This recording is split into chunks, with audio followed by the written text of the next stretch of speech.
ada kuasa ketika kita sepakat. Itulah guna persatuan dalam hadirat Tuhan.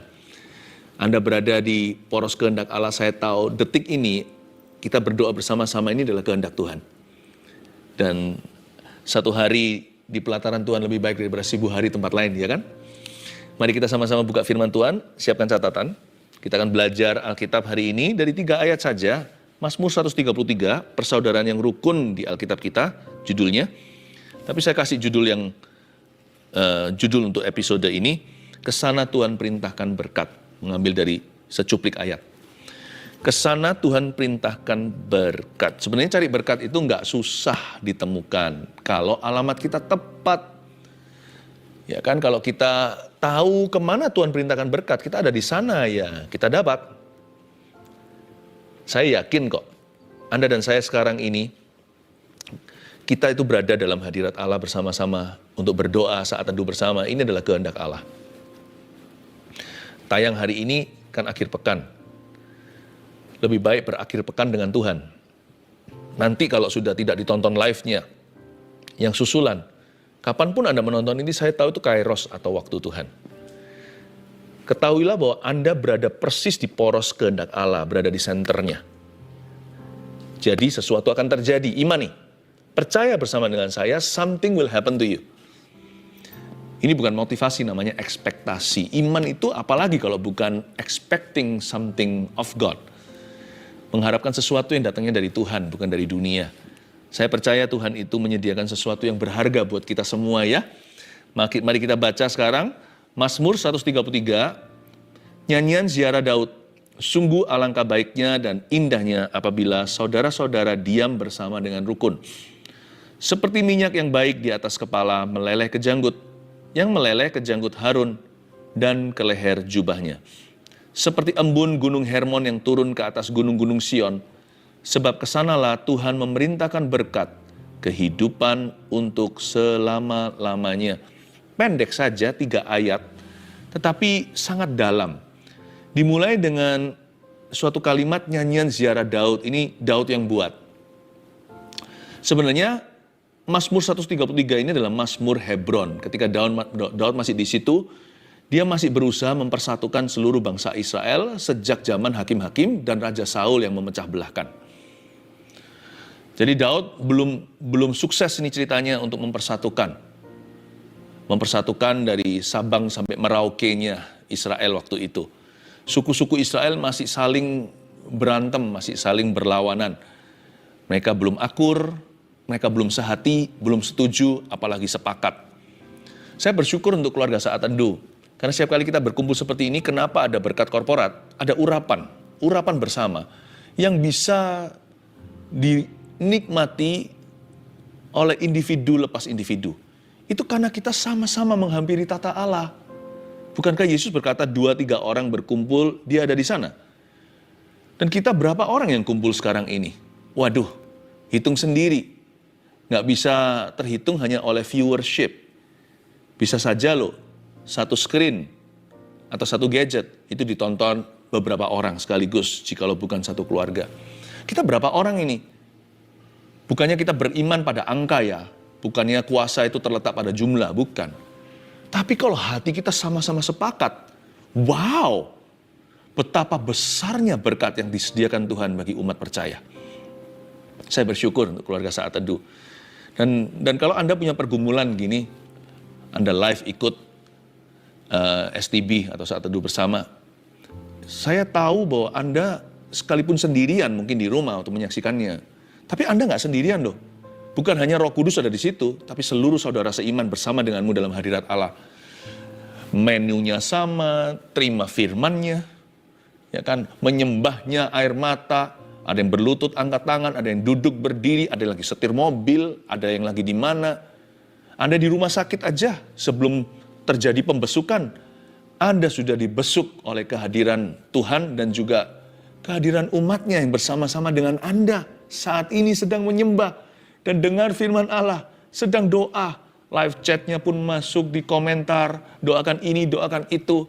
Lalu tim kami di balik layar. Wow, itu adalah dimensi kerajaan Tuhan.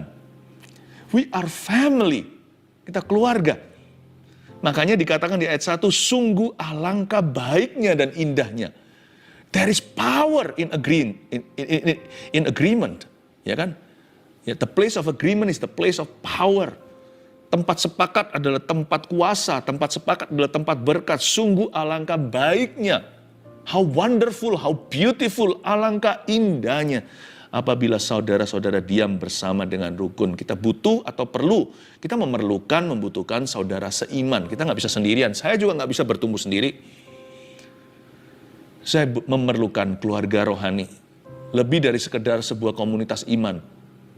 Saya perlu bergabung, saya perlu untuk I need to belong. Saya memerlukan sebuah keluarga rohani di mana saya panggil tempat itu sebagai rumah saya, rumah rohaniku.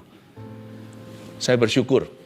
Saya bicara begini, menjelaskan demikian dengan tujuan supaya tidak ada satupun di antara Anda merasa lonely lagi. Karena perasaan sendirian itu bahaya loh. Bisa disilusi. Kita bisa merasa bahwa kita adalah orang paling malang di dunia. Nanti jangan-jangan 7 roh lebih jahat juga turut masuk ke dalamnya, termasuk roh bunuh diri. Ketika kita sudah kalap, udah panik, udah nggak bisa melihat lagi di depan mata, segala sesuatu kabur, pikiran kita jadi cetek, jadi dangkal, jadi pendek. Saya ingin memberitahu kepada Anda, Yesus datang ke dunia, salah satu berkat terbesar yang Yesus bawa adalah sebuah nama, Immanuel, artinya I am with you, artinya aku beserta denganmu. Kalau Tuhan menyertai kita itu ya, di dalamnya termasuk, sudah terhitung di dalam itu, berkat-berkat yang tidak bisa disebutkan satu persatu. Kalau Tuhan memberitahu kepada saya, aku memberkatimu dengan ini, maka itu saja yang aku peroleh. Kalau Tuhan berkata, aku memberkatimu dengan itu, ya hanya itu. Tapi kalau Tuhan berkata, aku beserta denganmu, saya nggak usah memperhitungkan berkat apa yang saya terima hari ini. Saya tidak perlu worry. Kalau Tuhan berjalan dengan aku, segala sesuatu Dia sediakan. Dia pasti tolong saya ketika saya memerlukan. Dia tidak akan tinggalkan. Berkat terbesar yang kita bisa dapatkan adalah hadirat Tuhan.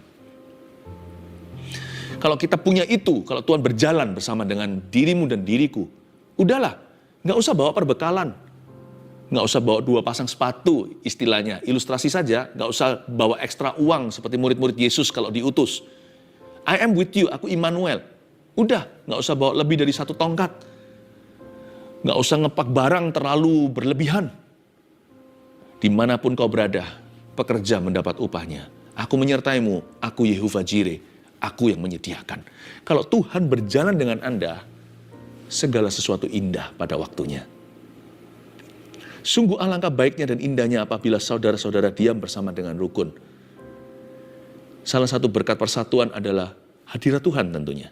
Ya, makanya itu nomor 1 tulis dulu ya. Kesana Tuhan perintahkan berkat, Anda bertanya, kemana? Kemana? Apa alamatnya? Kemana Tuhan perintahkan berkat? Kok bilang ke sana?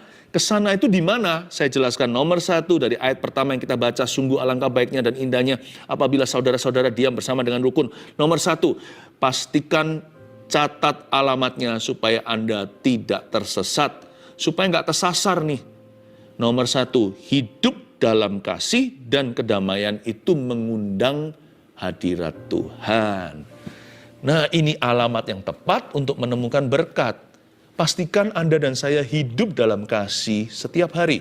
Jangan hidup dalam kepahitan, jangan hidup dalam pertengkaran, jangan hidup dalam percekcokan, jangan hidup dalam kebencian. Hidup dalam kasih dan kedamaian itu mengundang hadirat Tuhan. Damai yang saya maksudkan di sini, di poin pertama, bukanlah damai yang merupakan sebuah perasaan atau bukan damai yang feeling. Damai di sini adalah sebuah komitmen hati. Aku mau hidup berdamai dengan orang lain. Berdamai itu bukan kompromi ya. Kalau kita lihat sesuatu itu salah, kalau kita memberitahu orang itu dengan resiko dimusuhi, kalau saya jadi Anda, saya tetap akan beritahu. Namun saya jaga hati. Saya harus beritahunya dengan metode kasih. Tapi saya pasti akan beritahu dia. Kalau enggak kan berarti saya setuju dengan kejahatannya. Kedamaian itu bukan berarti orang yang selalu avoiding konflik. Orang yang selalu menghindari konflik dengan apapun harganya. Sekalipun kalau orang lain binasa, dia nggak peduli. Yang penting pokoknya aku jangan konflik sama dia. Itu salah. Kedamaian yang seperti itu, kedamaian yang palsu, kedamaian duniawi, itu damai yang semu. Tapi kedamaian di sini itu adalah orang yang mengusahakan hidup damai dengan orang lain.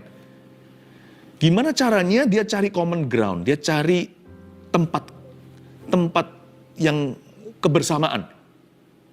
Dia nggak selalu cari gara-gara dengan orang lain atau cari musuh, orang yang arogan, yang sikat kiri, sikat kanan. Kan ada orang yang memang nggak suka damai, kemana-mana cari musuhan. Padahal juga bukan prinsip-prinsip banget. Hal-hal yang sifatnya bisa subjektif, bukan sesuatu yang objektif sungguhan. Kalau ada orang yang seperti itu tuh penyakit loh. Itu hati yang penyakitan. Pokoknya suka aja rame-rame, suka huru-hara. Sukanya yang provokasi-provokasi begitu. Kalau orang punya hati seperti itu, tahukah saudara, mungkin tubuhnya sehat walafiat, tapi jiwanya sedang sakit kusta. Bagaimana Tuhan bisa berjalan dengan orang demikian, sedangkan firman Tuhan berkata dengan jelas bahwa orang yang cinta damai disebut sebagai anak-anak Allah. Mereka yang mengusahakan damai, orang-orang yang begini loh, aku sekalipun kurang merasa cocok dengan orang itu, aku akan cari apa yang positif dari dia untuk saya rayakan. Atau sekalipun aku nggak nyambung sama dia, saya akan cari jembatannya. Atau sebuah keadaan, kita selalu dari sisi yang mengejar solusi, bukan menambah problema. Selalu mengusahakan penyelesaian. Bukan orang yang suka lama-lama dalam problema atau masalah dengan sesama. Malah kepahitan. Malah setelah itu dibawa-bawa dalam batinnya. Lalu membenci. Lalu berbuat sesuatu yang merugikan. Bukan orang yang seperti itu. Orang yang matanya tertuju pada penyelesaian. Pada solusi. Dia bukan bagian problemanya. Dia ingin menjadi bagian daripada penyelesaian. Orang seperti ini mengundang hadirat Allah. Hidup dalam kasih dan kedamaian. Makanya cintailah damai. Ya, dan juga suami istri jangan cekcok melulu. Gimana keuangannya bisa diberkati? Kalau suami istri nggak pernah sepakat, itu seperti kirbat anggur lama yang diisi anggur baru, pasti akhirnya bocor semua. Saya bukan hanya bicara tentang berkat materi. Yang lebih ngeri adalah bagaimana anaknya bisa bertumbuh dewasa dan bisa punya gambar diri yang sehat. Bagaimana anaknya bisa menjadi orang-orang yang confident, nggak nakal, menjadi orang yang percaya diri, orang yang bisa membawa diri, bukan sebagai anak yang kurang didikan. Gimana anaknya itu bisa punya rasa aman di dalam dirinya. Kalau rumah tangganya itu selalu diisi dengan teriak-teriak dari papa mama. Suami istri, berhentilah cekcok apalagi di depan anak-anaknya. Jangan berantem melulu.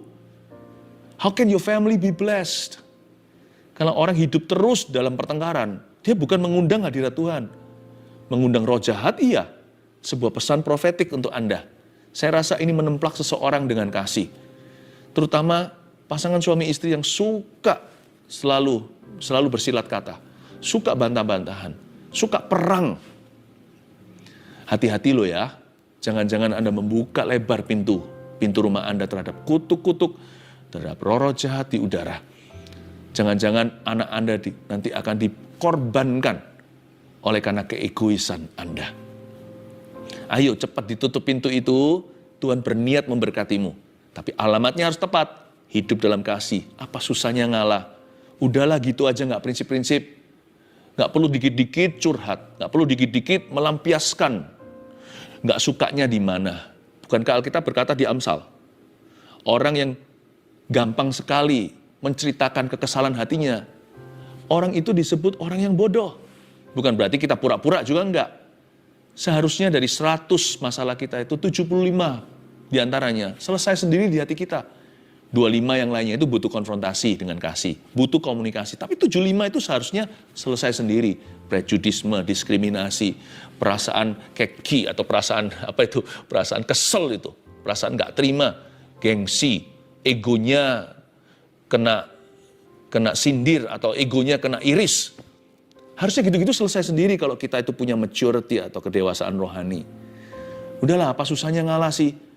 Apa susahnya kalau kita bilang I'm sorry? Apa susahnya untuk berkata you were right? Iya, ternyata kamu benar. Udahlah. Pahalanya lebih besar. Hadirat Tuhan di dalam rumah. Ada peace at home, ada damai sejahtera. Kita lihat ayat kedua sekarang. Seperti minyak yang baik di atas kepala meleleh ke janggut, yang meleleh ke janggut Harun dan ke leher jubahnya. Wow. Pertama kan alangkah baiknya kalau tinggal dengan rukun. Lalu berubah jadi minyak nih di ayat 2. Seperti minyak yang baik di atas kepala meleleh ke janggut. Kepala siapa sih? Janggut siapa sih? Yang meleleh ke janggut Harun dan ke leher jubahnya. Berarti ini minyak imamat dong. Ini bukan sembarang minyak. Di perjanjian lama, minyak yang meleleh dari kepala ke janggut itu minyak yang dituangkan. Itu biasanya pentahbisan. Nggak boleh orang itu, orang biasa, di perjanjian lama nih ceritanya, nggak boleh orang biasa terima minyak urapan yang dibikin dengan ingredient khusus. Bukan ada magic di dalamnya, bukan. Tetapi itu sesuai tuntunan Tuhan.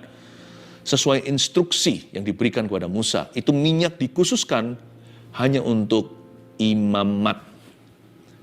Ya, bukan dioleskan begitu, bukan dipercikkan, tapi dituangkan. Jadi ini minyak yang dituangkan di atas kepala imam. Berarti ini bukan sekedar, minyak urapan biasa atau apa. Ini bicara tentang roh pelayanan. Nomor 2, melayani umat Tuhan itu mendatangkan pengurapan. Ini alamat yang tepat untuk berkat. Gimana hidupnya bisa mengalami berkat Kristus? Kalau dia hidup bagi diri sendiri. Bagaimana Anda bisa mengalami kepenuhan Kristus? Kalau sampai hari ini, yang Anda pikirkan, yang kita usahakan hanyalah untuk kepentingan diri sendiri. Minyak ini hanya dicurahkan ke atas kepala orang yang melayani. Hari ini gak perlu kita tafsirkan ini sebagai kepala pendeta. Tapi kepala setiap orang yang sungguh-sungguh ingin melayani sesamanya. Tuhan gak mau kita itu setelah ditebus oleh darah Yesus lalu hidup bagi diri sendiri lagi. Wah, berarti kan sama saja. Buat apa penebusan kalau gitu? Bukankah kita ditebus dari hukum dosa? Tahu gak hukum dosa, hukum maut itu apa? Maut itu neraka. Tapi hukum yang bekerja di dunia ini selama kita hidup nampak sekali, yaitu orang yang masih hidup bagi dirinya alias egois atau selfish. Kalau kita sudah dibebaskan dari hukum dosa dan maut, maut pun sudah dibebaskan. Hukumnya juga akhirnya batal dong. Hukum dosa itu adalah hidup untuk diri sendiri. Dan Tuhan tidak mau. Kalau orang hidup bagi dirinya, nggak akan ada pengurapan Allah atasnya. Berkat Kristus tidak akan mengikuti hidupnya, kebajikan kemurahan. Sekalipun dia bisa kaya karena dia pintar kerja. Atau mungkin ada faktor keberuntungan di dalamnya. Tapi bukan berarti bahwa dia diberkati loh. Orang kaya secara materi nggak tentu dia diberkati oleh Allah. Karena kekayaannya bisa menjadi kutukan bagi keluarganya. Susah payah akan mengikutinya. Bukan susah payah kerja untuk dapat duit. Mungkin ada orang tertentu karena saking lihai hebatnya di dalam dunia bisnis, dengan mudah uang itu tiba. Tapi susah payah mengikutinya itu bukan susah payah untuk mendapatkan duit. Susah payah setelah dapat duit.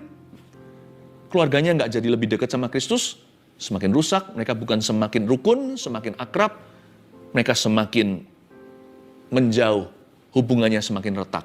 Susah payah mengikutinya. Yang namanya materi, itu nggak bisa menjamin kebahagiaan. Jadi Tuhan mau kita untuk melayani Tuhan. Nah, orang yang melayani umat Tuhan, Tuhan menjanjikan pengurapan dalam dirinya. Tahukah bahwa ministry itu menguntungkan kita lebih daripada kita menguntungkan ministry? Ministry benefits you more than you can benefit any ministry. Sebuah pelayanan itu diuntungkan dengan kita sumbangsi, saya ngerti. Tapi yang kita nggak sadari, karena kita seringkali silent atau seringkali diam soal itu, lebih banyak lagi benefitnya dari pelayanan dalam kehidupan kita dan keluarga kita, daripada yang kita bisa kontribusikan dalam pelayanan manapun. Kelihatannya saya sedang melayani, tapi saya sedang menerima. Di dalam pelayanan yang saya jalankan, ada berkat Tuhan untuk saya dan keluarga saya. Minimal ya, kalau bukan materi, kami menjadi orang yang berkenan kepada Allah. Hati kami jadi benar berada di posisi yang tepat dalam hidup ini. Our heart in the right place. Coba bayangkan. Pelayanan itu membuat kita whole atau membuat kita itu penuh. Ministry makes us whole. Karena itu, hari ini kan tayangnya akhir pekan. Besok hari Minggu jangan main gereja-gerejaan. Kalau Anda sudah bergereja, berikan dirimu. Sisihkan waktu, Tuhan gak suruh kita jadi full-timer kalau memang bukan panggilan. Sisihkan waktu sesuai dengan talenta apa yang Anda bisa. Cocokkan dengan visi gereja di mana Anda berada. Apa yang bisa Anda bantu? Toh semua pelayanan itu kan membantu sesama, membantu manusia. Ministry itu kan ujung tombaknya itu menjamah seseorang. Ya kan? Berikan dirimu. Saya dorong ya. Kalau hari ini tayangnya Sabtu, saya dorong Anda besok Minggu dengan mata elang cari-cari di mana tempat Anda. Dan jangan yang kita incar itu mimbar, panggung, karena kita tidak boleh punya roh tampil. Kalau memang kita harus ditampilkan, itu karena memang kita excellent di bidang itu, atau memang adalah orang-orang yang sama Tuhan dijadikan alat pilihan. Itu pun bebannya besar. Tapi kalau Anda mau melihat di mana tempatmu, carilah kebutuhan yang paling sederhana, isilah, berilah dirimu. Nggak peduli Anda dan saya, mungkin Anda adalah orang yang sangat berstatus di dunia ini, nggak peduli status ekonomi, status sosial Anda. Ministry melayani itu berarti menghambakan diri pada Kristus demi umatnya. Ini alamat tepat, kesana Tuhan perintahkan berkat. Lihatlah nanti, tiba-tiba suami istri pulih sendiri pernikahannya, padahal dulu cekcok melulu. Sejak mereka melayani, mereka nggak jadi orang yang egois lagi, pelan-pelan dikikis. Suami mulai menjalankan yang namanya servant leadership di rumah. Bukan kepemimpinan diktator, tapi kepemimpinan hamba. Istri pun mulai mengerti posisinya ketika dia melayani umat Tuhan. Dan dia di dalam roh pelayanan, Roh Kudus juga akhirnya mengajari dia sebelum dan sesudah melayani. Diajari gimana menundukkan diri. Betapa indah, anak muda juga yang liar bisa menjadi anak yang baik di rumah. Karena mereka mengerti, mereka diajari bahwa kalau kita melayani, kita harus persiapan hati. Nggak boleh kita pelayanannya seperti ini, di rumah kelakuannya beda. Wow! Ada urapan yang mengubahkan.